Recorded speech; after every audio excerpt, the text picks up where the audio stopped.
bajo una larga data, más o menos de 10 años, mirando el caso de Venezuela. Y bueno, por parte del centro se llama Centro para una Sociedad Libre y Segura. Somos un think tank aquí basado en Washington.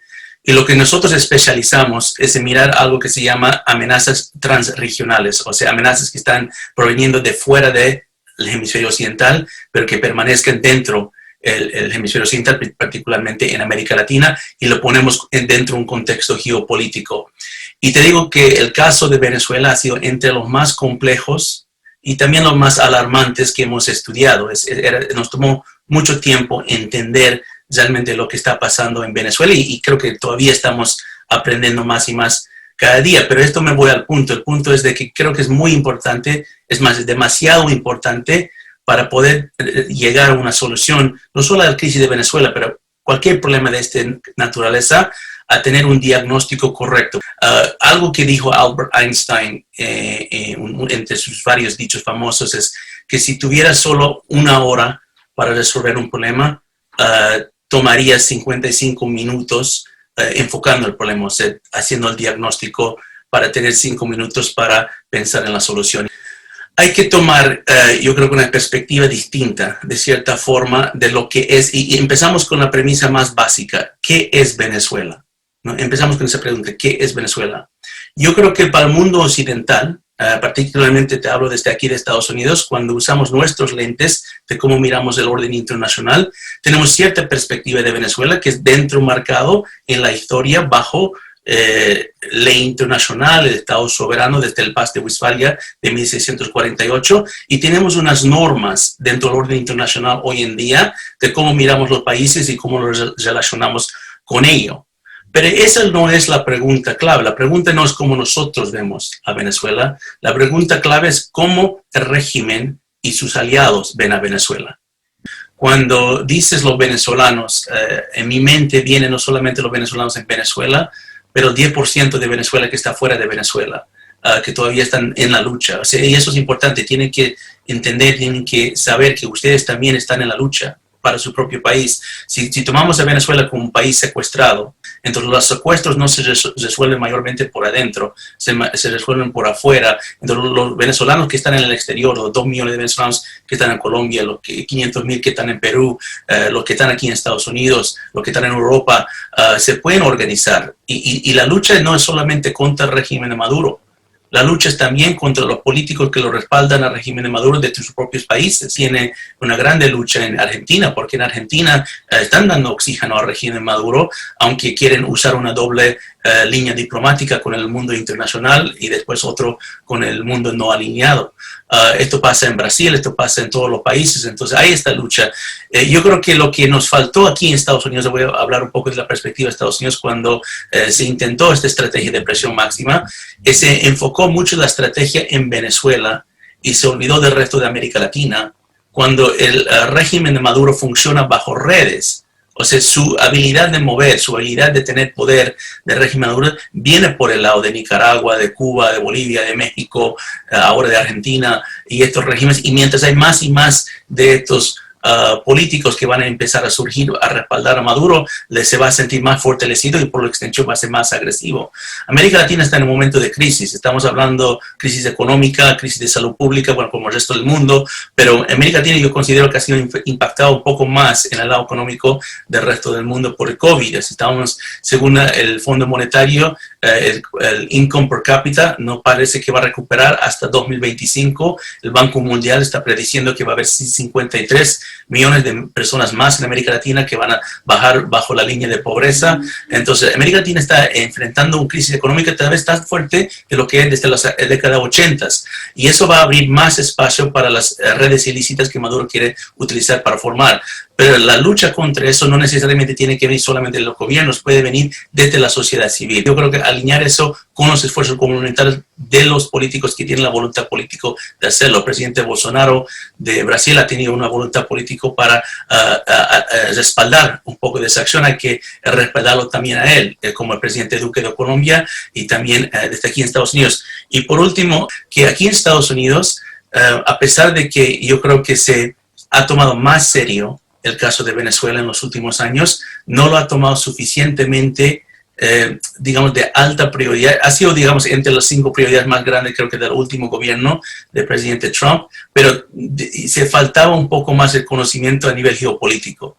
Se pensaba que era simplemente un narcoestado con respaldo cubano y que simplemente si le quitamos los recursos económicos y la aislamos políticamente y diplomáticamente, que Maduro se va a caer o que no tiene mucho más. Entonces yo creo que ahora con el presidente Biden es necesario, es urgente formar una alianza internacional, pero no es una cuestión de alianza internacional con más miembros. Puede ser pocos, puede ser de 3 países, de 4 países, pero que tienen la voluntad política para enfrentar esta amenaza de una forma seria. Yo, por ejemplo, yo siempre he tratado de empujar un poco para los países que están luchando con las mismas amenazas en sus propias regiones. Israel en el Medio Oriente es el más que está luchando contra Irán y puede enseñar mucho a los aliados de Latinoamérica cómo luchar contra Irán. Taiwán en Asia Pacífica contra China, Polonia y Visegrad 4 en Europa, República Checa, Polonia, Hungría, Eslovenia, Eslovaquia, que pueden luchar contra Rusia. Han dado la línea dura para que la Unión Europea no tiene que enfrentar a Rusia. Estos son los conocimientos que nos tenemos que enfrentar y yo creo que la diáspora venezolana es el aspecto más importante para hacerlo. Yo creo que en los próximos días desafortunadamente creo que va a pasar un poco más de lo mismo, pero yo creo que de aquí a las semanas, meses que van durante este año, específicamente el año 2022, yo creo que van a empezar a intensificar este conflicto fronterizo que tienen entre Venezuela y Colombia, porque claramente Maduro saca un beneficio de esto. Esto es un beneficio porque le pone a enfocar de cierta forma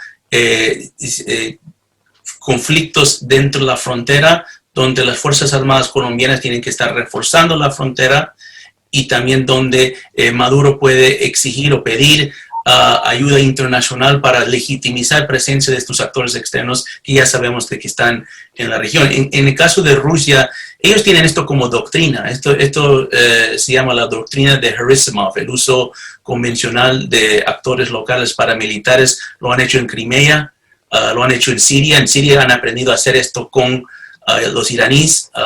Ya hay una experiencia de capacidad conjunta que han podido desarrollar. Yo creo que esa capacidad lo están llevando a Venezuela. Entonces yo creo que de aquí, tal vez no a días, pero a semanas, a meses, vamos a ver más y más la intensificación del conflicto fronterizo y a lo mejor no solamente en Apure, pero en otros puntos fronterizos, llegando hasta Cúcuta y hasta la Guajira en el norte por el conflicto fronterizo. Y ojo, no creo que se extiende solamente en la frontera terreno entre Colombia y Venezuela, pero también la frontera marítima. Y yo creo que hay otro espacio donde ellos están empezando a entrenar. Mira, hay ciertas unidades que han formado ya en Venezuela para poder efectuar. Yo creo que no están listos todavía para llevar a las operaciones, pero lo están preparando para llevar este tipo de batalla.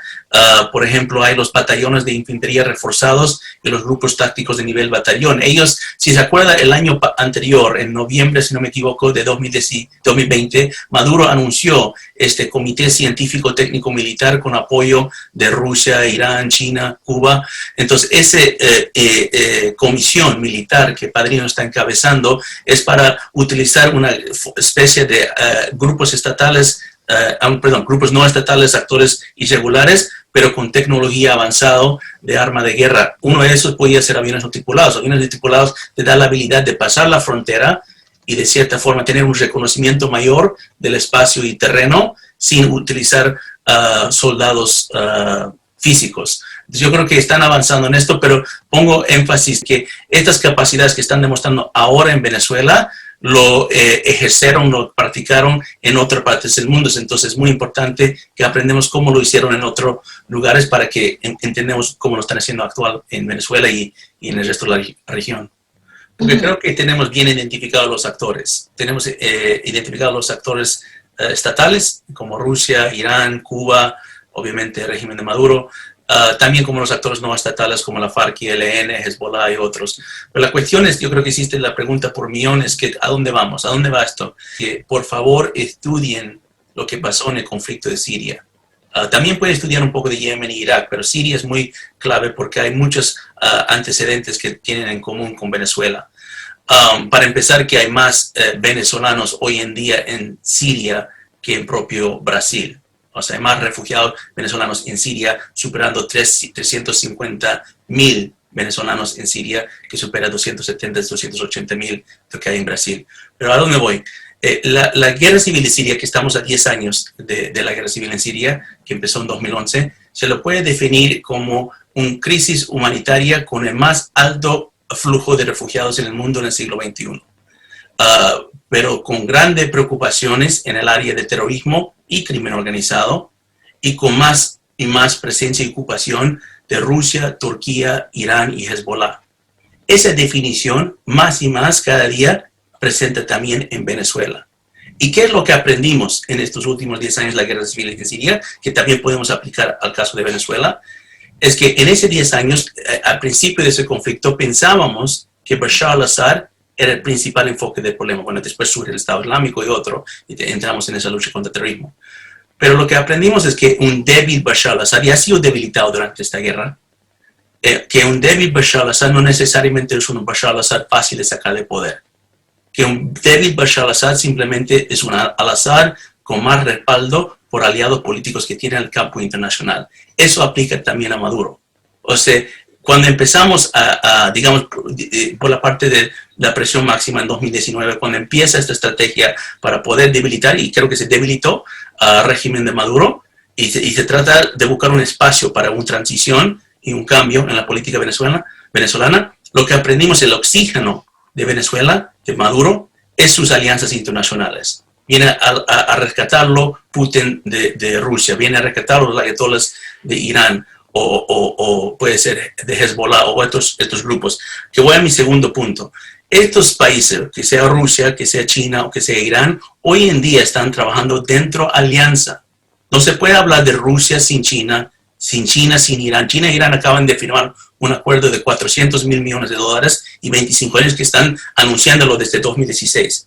Y estos tres regímenes, estos tres países, están entrenando en hacer capacidad militar conjunta. Siria, de cierta forma, ha sido un campo de entrenamiento para estos gobiernos, para estos militares de estos países, para poder después estrenarlo en otras partes del mundo.